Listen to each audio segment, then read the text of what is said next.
Saudações para você que está aí do outro lado. Hoje nosso tema é Ao Som da Trombeta. Para a gente começar, vamos fazer uma oração.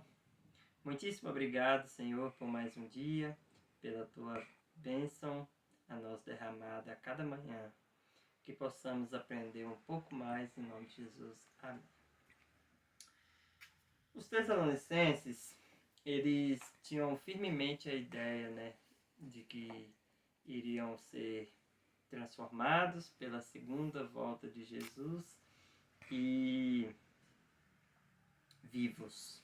Eles esperavam tão ansiosos que eles acreditavam que Jesus iria vir em sua geração. Só que um a um foram morrendo, E a esperança de Jesus voltar com eles em vida foi ficando para trás. Um a um foram descansando no Senhor. E há uma tendência histórica, a gente pensar que os que dormem têm uma vida melhor. Isso vem desde o Jardim do Éden, quando a cobra disse: é certo que não morrerás. E alguns acreditam que os que dormem, eles já estão com o Senhor. E quando Jesus voltar, vão encontrar os vivos com os mortos, mas a gente vai encontrar os mortos que já estão lá, que vão vir junto com Jesus. Mas não tem nenhuma base bíblica para isso, porque a Bíblia diz que os que dormem serão transformados, serão ressuscitados e transformados.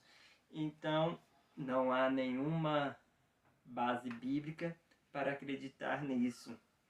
Mas, e aí fala assim que nós, os que ficarmos, seremos arrebatados junto com eles. Então, eles serão ressuscitados e nós transformados.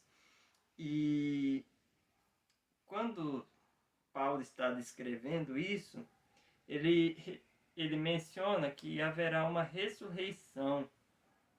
Não há ressurreição de vivo.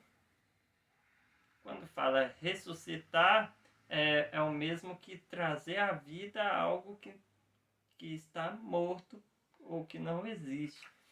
E sendo assim, se eles estivessem com o Senhor, a palavra ressuscitar não caberia no contexto. Então, ressuscitar é algo que está morto. Nós vamos ser transformados e os mortos serão ressuscitados mediante Jesus. A esperança, ela traz um conforto. Trouxe para os Tessalonicenses e traz para nós. E você anseia encontrar alguém lá no céu? Crê em Jesus, será salvo tu e tua casa. E você vai poder encontrar essa pessoa lá quando Jesus voltar. Te espero no próximo tema.